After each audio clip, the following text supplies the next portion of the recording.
Hello and अस्सलाम वालेकुम। आज का व्लॉग बहुत ज़्यादा रिक्वेस्टेड व्लॉग है और मैंने खुद भी बहुत एक्साइटमेंट से बनाया है क्योंकि इस व्लॉग में मैं आपको अपना सारा जर्नी बताऊंगी। हमने अपना किचन कैसे बनाया है, उसकी cost, electronics, each and everything इंशाल्लाह कोशिश करूंगी कि आपको इस व्लॉग में बता दूं, ताकि जो लोग नए जर्मनी में आए या जो लोग घर खरीद रहे हैं या जिन लोगों ने अपने रेंट के घर में भी किचन लगाने हैं, उनको ये वीडियो बहुत हेल्प करने वाली है। लेकिन सबसे पहले अगर आपने अभी तक मेरा चैनल सब्सक्राइब नहीं किया है तो अभी सब्सक्राइब कीजिए और सुकून और तसल्ली के साथ बैठ जाइए और आराम से ये व्लॉग देखिए।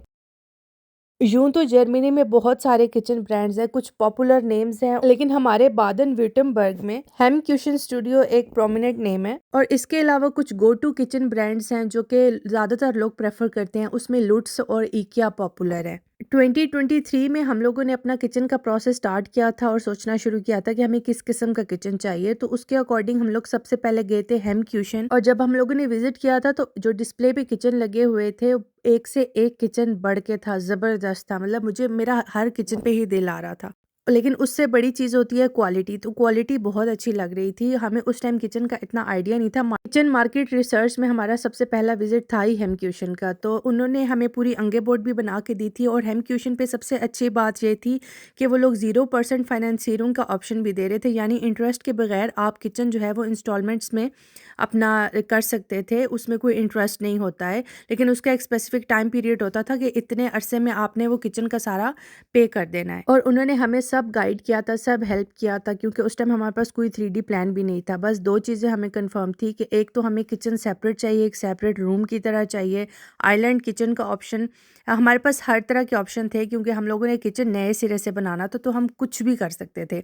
बट मुझे एक सेपरेट किचन चाहिए था with lots and lots of storage. और ये जितने भी अभी फोटोज आपको दिखा रही हूँ मैं, ये सब हेम क्यूशन के फोटोज हैं। कस्टमर सर्विस इनकी टॉप नॉच थी। लाइक मैं बहुत ज़बरदस्त कस्टमर सर्विस थी। इवन इनके पास जाने से हमें अंदाज़ा हुआ था कि हमें क्या चाहिए किचन में, क्या चीज़ रखनी है और क्या चीज़ नहीं रखनी है। फिर इसके बाद हम लोग लुट्स गए थे और इकिया हमारे माइंड में 100% था कि हम लोग, सवाल ही पैदा नहीं होता कि इकिया जाए, लेकिन एट द एंड हम लोग इकिया भी गए थे। और हेम वालों ने हमें अंगे बोर्ड दी थी 22,000 की, जो किचन हमें चाहिए था। एक डुओ किचन स्टूडियो था, वहाँ गए थे, उन्होंने हमें 17,000 की अंगे बोर्ड दी थी। एक रेडी क्यूशन अंसबाग था, उन्होंने भी हमें तकरीबन इतनी ही की अंगे बोर्ड दी थी। और लुट्स वालों ने भी हमें 16 to 17,000 की अंगे बोर्ड दी थी।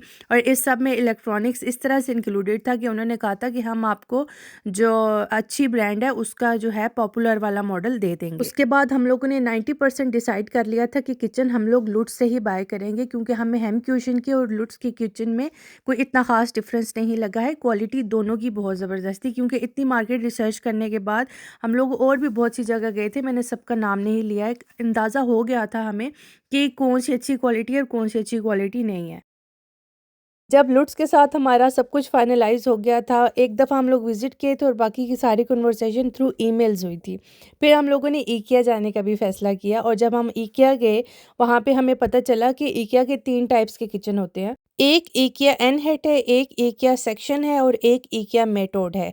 पता नहीं इनको मैंने सही प्रोनाउंस किया भी है या नहीं, क्योंकि स्वीडिश लैंग्वेज है। तो जो इकिया एनहेट है वो मोस्ट बजट फ्रेंडली किचन होता है and very easy to assemble. और सेक्शन और मेथड सेम है। जो सेक्शन है वो यूएसए और कनाडा में यूज होता है और मेथड जो है वो इक्विवेलेंट नेम है ईयू का। तो यहाँ के डिस्प्ले में सब हाइट, सब कुछ जितनी भी इनके पास वैरायटी थी, सब इन्होंने बताया हुआ था कि वर्क टॉप की ये हाइट, कैबिनेट्स की ये हाइट, ये सब वीडियो में भी आपको नज़र आ रहा होगा। तो यहाँ की कस्टमर सर्विस भी बहुत अच्छी थी। हम लोगों ने सबसे पहले टर्मिन से पहले घर पे ही एक रफ सा 3D मॉडल तैयार किया था।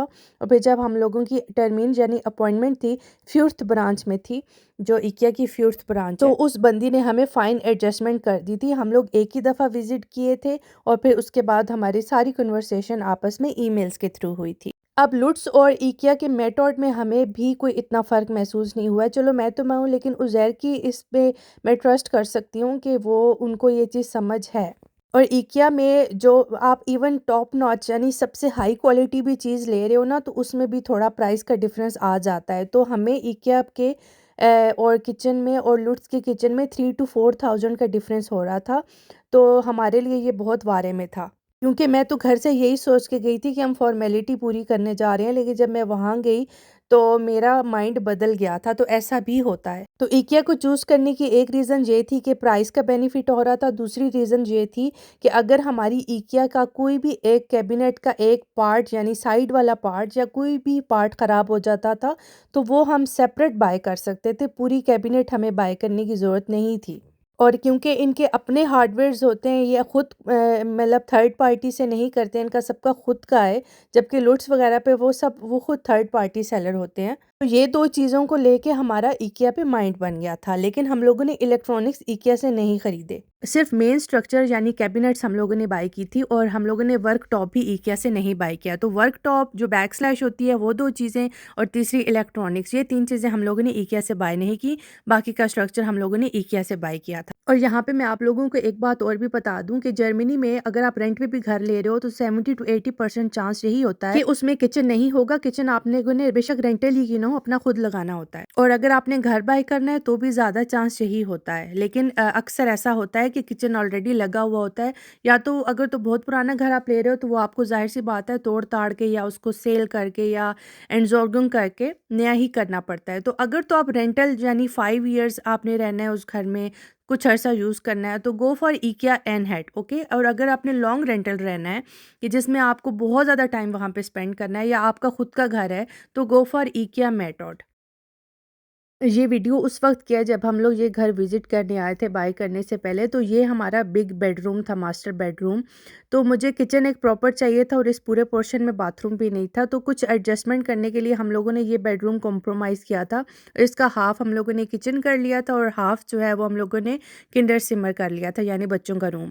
तो ये वाली कहानी मैंने ऑलरेडी वैसे भी अपलोड की हुई है मेरे पिछले 2 व्लॉग्स, जो इनिशियल 2 हाउस रेनोवेशन के व्लॉग्स। तो ये कैसे प्रोसेस हुआ आप उसमें देख सकते हो। और ये अगस्त 2024 का क्लिप है। ये हमारा किचन उस टाइम रेडी हो रहा था। सब कुछ इलेक्ट्रिसिटी वगैरह का इस टाइम काम हो रहा था। और ये हम लोग, जैसे मैं चाहती थी कि एक सेपरेट रूम हो किचन का, सामने ना हो, अमेरिकन स्टाइल ना हो, वो ही बना था।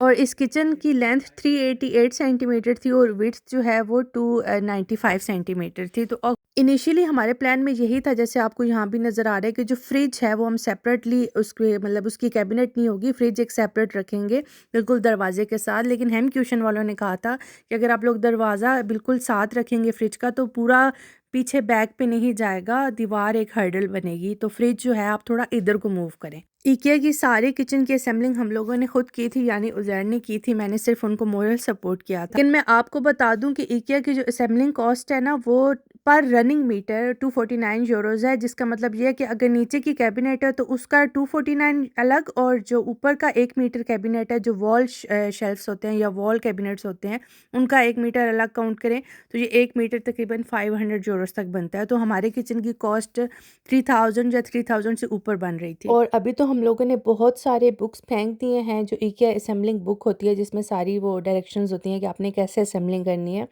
मेन रख ली हैं जो हमें ज़रूरत पड़ सकती है ना। तो ये सब असेंबलिंग जो है हमारी 3 टू 4 मंथ्स में हुई थी। बहुत ज़्यादा टाइम लगा था। तो अगर आपने IKEA का किचन बाय करना है तो ये पॉइंट ज़हन में रखिएगा कि आपने असेंबलिंग अगर खुद नहीं करनी है तो उसकी कॉस्ट आपने ऐड करनी है बीच में। तो ये रही हमारे किचन की फाइनल लुक। अभी मैंने लाइट्स ऑन किया। हम लोगों ने 3 तरह की लाइट्स लगाई हैं, स्पॉट लाइट्स और एक मेन बीच में जो शैंडलियर लाइट होती है वो लगाई है। और जो एक कैबिनेट के नीचे अभी हम लोगों ने LED लाइट लगाई है, वो थोड़ा पीछे करके लगाते हैं, लेकिन हम लोगों ने थोड़ी आगे लगाई है क्योंकि उज़ैर ने कहा कि मेरे व्लॉग्स इस तरह कुकिंग ज़रा ज़्यादा अच्छी आएगी। और ये कुछ डेकोरेशन जो मुझे समझ में आ रही थी, थोड़ा ग्रीन जा रहा था इस किचन के साथ, इस वाइब के साथ, तो थोड़ा ग्रीन टच ऐड करने की कोशिश की है। तो अभी मैं आपको सब कैबिनेट्स वगैरह भी दिखाती हूँ कमिंग क्लिप्स में, और इलेक्ट्रॉनिक्स का भी सब बताऊंगी। और ये IKEA की जो कैबिनेट का कलर है, इसका नाम साइनार्प है। और जो वर्क टॉप है और बैक स्लैश है वो सेम हम लोगों ने रखी है। इस साइनार्प के साथ 3-4 कलर्स ही जा सकते थे, उसमें से हम लोगों ने एंथ्रासाइट ही सिलेक्ट किया है। लेंथ आपको बताइए 388 सेंटीमीटर है, विड्थ टोटल 295 है, लेकिन ये जो बीच में खड़े होने की जगह छोड़ी है ये तकरीबन 1.71 मीटर है। तो जो किचन की राइट साइड वाली है वहाँ पे सिंक और चूल्हा है, और उसकी कैबिनेट्स ऊपर हम लोगों ने सारी इस तरह की रखी हैं जो क्लिक से ओपन होती हैं। इनका कोई हैंडल हम लोगों ने नहीं रखा है, ताकि मुझे ये था, क्योंकि पुरानी किचन में हैंडल्स थे, तो मुझे ये लगता है कि थोड़े से वो हाई मेंटेनेंस होते हैं, क्योंकि मेरे जैसा बंदा जिसको सफाई से बहुत ज़्यादा, मतलब सफाई ज़ाहिर है करनी होती है, लेकिन बहुत ज़्यादा हाई मेंटेनेंस चीज़ें मैं नहीं चाह रही थी कि हो, तो हैंडल से फिर इर्द गिर्द उसकी ह्यूमिडिटी, क्योंकि यहाँ पे बहुत होती है, शिमल की चीज़ें ये वो सब होता है, तो बस वही सफाई का इशू होता है, वो फिर उसको अलग से साफ़ करो। तो मैं कह रही थी कि बस बिल्कुल मैं सफाई करूँ तो बस एक स्मूथ कपड़ा मारूँ और वो बस साफ हो जाए, बीच में हैंडल की रुकावट ना हो। जो राइट कॉर्नर है और जो लेफ्ट कॉर्नर है उस पे हम लोगों ने कैबिनेट्स रखे हैं, और जो दरमियान में सारी कैबिनेट्स है वो हॉरिजॉन्टल डोर्स वाले कैबिनेट्स हैं, और वो इस तरीके से ओपन और बंद होते हैं। के साइजेस भी मैंने मेंशन किए हुए हैं, 80x80 है और 60x60 है, और दूसरी तरफ भी सेम है, और जो दरमियान में जगह बच गई थी वो बच रही थी, तो 20 सेंटीमीटर का ये एक डेकोरेशन के लिए जगह रखती। नीचे वाले दराज हैं उसमें जो सबसे राइट साइड पे है वो यूजुअली आपको भी पता है कि ऑयल्स की बोतल या मसाला रखने के लिए होती है, लेकिन मुझे थोड़ा प्रैक्टिकल ये लगा कि यहाँ पे मैं स्पून्स वगैरह रख लूँ, क्योंकि स्पून्स के एक्चुअल में तो हम लोगों ने ड्रॉर्स ही लिए थे जो रेगुलर होते हैं, पर उसमें मैंने मसालाज रख दिए हैं। और सेम जो ऊपर कैबिनेट्स के साइजेस हैं 80x80 के नीचे जो कैबिनेट है वो भी 80x80 है, और चूल्हा के साइज भी 80x80 उसके अकॉर्डिंग ही रखा है। इन दराज के साथ ये जो 60x60 वाले हैं ना जो दराज, उनके साथ ये ऑप्शन था कि ऊपर आप एक और ऐसे छोटी सी दराज रख सकते हो, तो उसपे आलतू फालतू की चीज़ें मैंने रखी, और रोटी के लिए एक स्पेसिफिक जगह चाहिए थी, बिकॉज़ वो एक मसला ही होता है यहाँ पे, तो ये मैंने पूरा दराज रोटी के लिए हॉट पॉट जो भी उसका सामान होता है रोटी रिलेटेड, उसके लिए डेडिकेट किया हुआ है। तो मैंने बेसिकली यही अपने किचन का कॉन्सेप्ट रखा है कि अगर एक सुई भी रख रही हूँ ना मैं किचन में, तो उसकी एक स्पेसिफिक जगह हो, और जो मेरा शेल्फ है वो बिल्कुल खाली हो, उसमें बस ज़रूरी चीज़ें हों, और ये बहुत ज़रूरी चीज़ें ही मैंने रखी हुई हैं बस शेल्फ पे। लेकिन जब मैं किचन बना, ज़ाहिर है कुकिंग हो रही होती है, तब ज़ाहिर सी बात है सब कुछ बाहर होता है, तो ऐसा नहीं है कि हर टाइम मेरा किचन आपको इसी हालत में मिलेगा, लेकिन दिन का 1 घंटा ज़रूर होता है जो मेरा किचन ऐसा दिख रहा होता है। सिंक के नीचे वाला जो है वो ही डस्टबिन का एरिया है, वो मैंने शुरू में क्लिप आपको दिखा दिया था। अब ये जो कॉर्नर कैबिनेट्स हैं ये मेरा मोस्ट फेवरेट पार्ट है, कि मैं चाह रही थी कि कॉर्नर कैबिनेट भी बन जाए और दोनों तरफ हम लोगों ने रखवाई हैं, क्योंकि देचकियाँ और जो लिड्स हैं वो सारे प्रॉपर ऑर्गेनाइज हो जाए, और ये रोटेट भी हो जाता है सारा 360 डिग्री के एंगल पे, तो जो चीज़ चाहिए होती है वो मैं सामने करके निकाल लेती हूँ। तो ये मेरा most favourite part of the kitchen है। क्योंकि दोनों तरफ कॉर्नर कैबिनेट्स रखवाने थे, तो इसलिए थोड़ा-सा दूसरी तरफ की सेटिंग भी चेंज करनी पड़ी थी, क्योंकि इसको जगह चाहिए थी, तो इधर की तरफ फिर हम लोगों ने अर्बाइट्स प्लेटें यानी वर्कटॉप नहीं छोड़ा। तो मतलब अपने प्लानिंग के हिसाब से ही सारा किचन बनाया गया है, मतलब कोई इसमें वो नहीं है, सब पूरा कस्टमाइज्ड एंड पर्सनलाइज्ड किचन है। किचन के लेफ्ट साइड तरफ जो अलमारियां हैं उसमें सबसे जो कॉर्नर कैबिनेट है उसके साथ हम लोगों ने ओवन रखा है, और ऊपर माइक्रोवेव, और उसके नीचे 2 60x60 जो ही सामने हैं वही इधर भी हम लोगों ने दराज रखे हैं। तो इसमें भी मेरा चावल और आटा आराम से आ गया है, मतलब हर चीज़ की जगह मैंने प्लान करके किया है। जब मैं ये सारी कैबिनेट्स के अंदर जो ऑर्गेनाइजिंग कर रही थी, तो इसकी वीडियो मैंने ऑलरेडी व्लॉग बना के अपलोड किए हुए हैं। दूसरा ये मेरा बिल्कुल फर्स्ट एक्सपीरियंस है किचन ऑर्गेनाइजिंग का, अभी बहुत इम्प्रूवमेंट इंशाल्लाह आएगी। अभी मुझे पता है इतना अच्छा कोई ख़ास नहीं है, बहुत बेसिक सा मैंने किया हुआ है। तो ओवन के ऊपर जो हम लोगों ने माइक्रोवेव रखा है वो हम लोगों ने उसकी जगह छोड़ दिया, जो आजकल फिटेड माइक्रोवेव आए हुए हैं ना ओवन की तरह जो दिखते हैं, वो हम लोगों ने नहीं लिया, क्योंकि अभी हमारा पुराना माइक्रोवेव काम कर रहा था, लेकिन हम लोगों ने जगह उसकी छोड़ दी है। तो जब कभी लेना हुआ तो हम फिटेड ले लेंगे, तो फिर ये बिल्कुल प्रॉपर एक मज़े की लुक आ जाएगी। फिर ये ऐसे साइड पे जो माइक्रोवेव के इर्द गिर्द जगह है वो नहीं नज़र आएगी। और उसके ऊपर ये एक बहुत हम लोगों ने हाइट वाली कैबिनेट रखी है, इसमें हम लोगों ने शेल्फ्स नहीं डाले, तो जितनी भी मेरी हाइट वाली चीज़ें थी जैसे जूसर और ट्रेज वो मैंने लगा दी हैं इसमें। फ्रिज के ऊपर भी इसी तरह कैबिनेट आ गई है, मतलब ये थोड़ा साइज़ का इशू आ रहा था, क्योंकि वो एक प्रॉपर उसकी नहीं आ रही थी, लाइक एक 40 आ रही थी और एक 60 आ रही थी, तो हम लोगों ने इसी तरह कर लिया, मतलब 60x60 या 40x40 नहीं आ रहा, लेकिन फाइनल लुक में पता नहीं इतना चल रहा। फ्रिज के राइट साइड पे हम लोगों ने एक एपोथिके रंक रखी है, इसका नाम है वाला, और इस पूरी कैबिनेट की हाइट है 220 सेंटीमीटर और 60x60x220 सेंटीमीटर ये वाला है। और इसमें सब सामान आ गया है, इसके दरवाजे पे भी काफ़ी जगह है और अंदर भी काफ़ी जगह है, तो ये ऐसे अलमारी पूरी खोलो ना तो ये ऐसे ऑटोमेटिकली बाहर आ जाती है, इसको सेपरेटली नहीं ओपन करना पड़ता कोई दराज। और जो फ्रिज के लेफ्ट साइड पे है वो पूरी माक्सीमारा कैबिनेट है, जो इस कैबिनेट का वैसे नाम नहीं आता, लेकिन ये मैंने स्क्रीनशॉट डाल दिया है। ये भी 60x60 इंटू 220 सेंटीमीटर है, और इसके दराज ऐसे सारे ओपन हो जाते हैं, और ये बहुत बहुत ज़्यादा इसमें स्पेस है, सही मज़े की स्पेस है इसके अंदर। अब आप सब लोगों को भी इसी मोमेंट का मुझे पता है इंतज़ार होगा कि इलेक्ट्रॉनिक्स का मैं कब बताऊँगी, क्योंकि ये हर कोई चाहता है कि पता हो कि कौन-सा इलेक्ट्रॉनिक बाय करना है। तो हम लोगों ने बहुत रिसर्च की थी, मैंने भी की थी लेकिन उज़ैर ने भी की थी, चैट जीपीटी से भी पूछा था।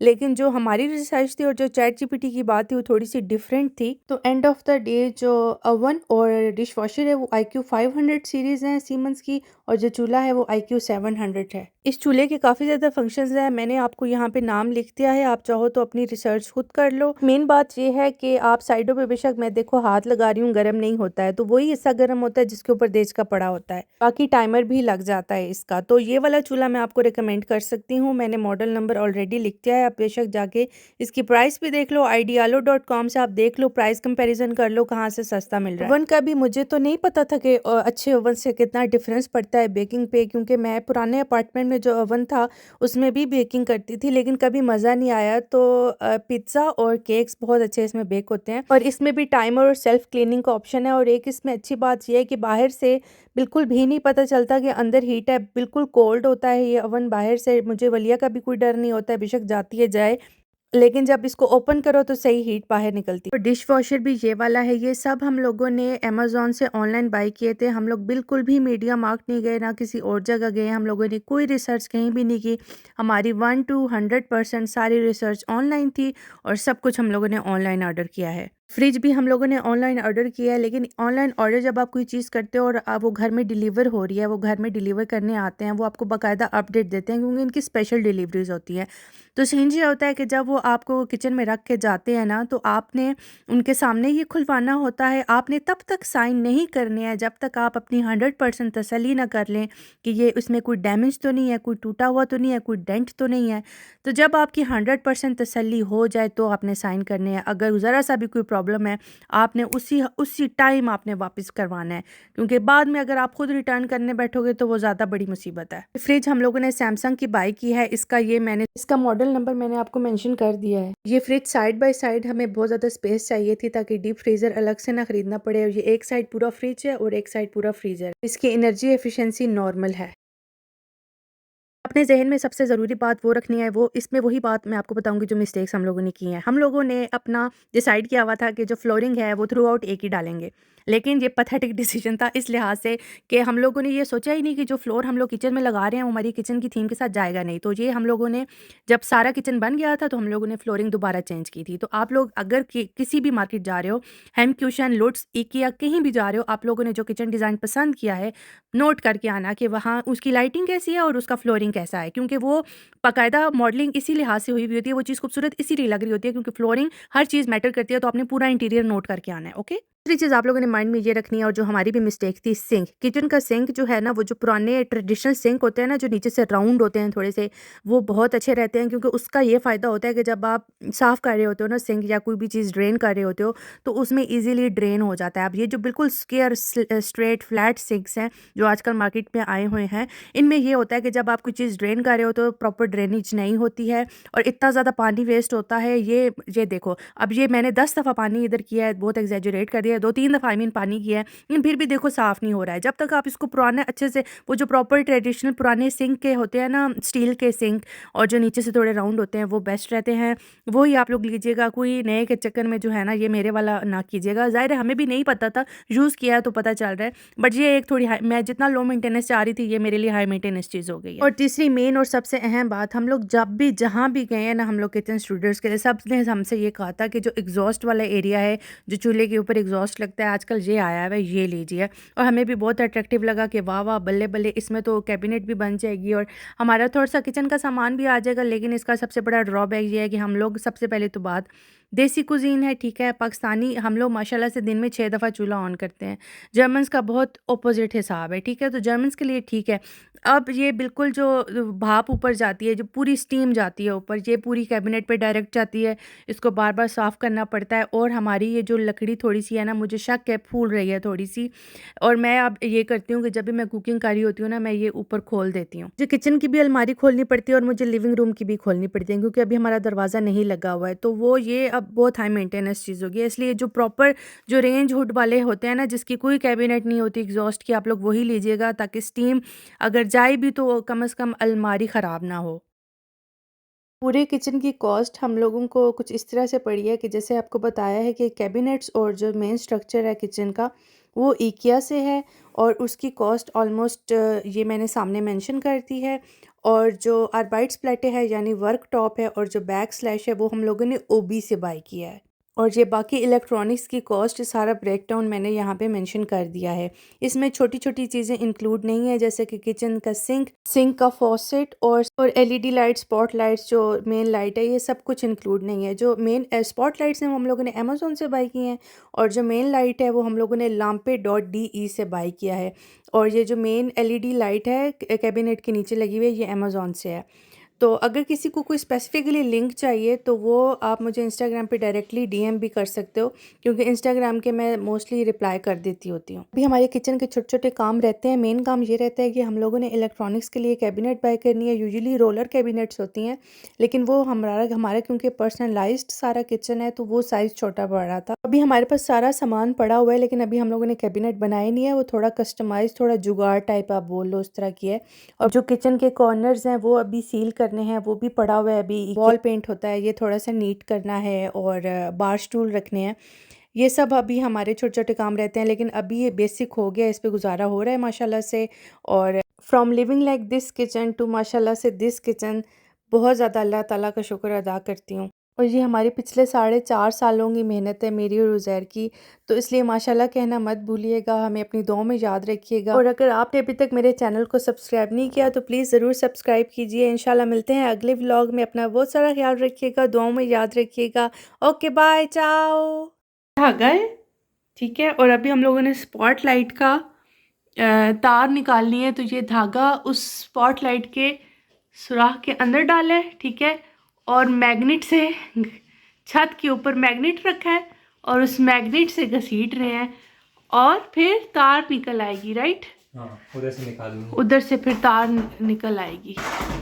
ये एक हैक है स्पॉट लाइट्स का, इफ एनीबडी इज इंटरेस्टेड।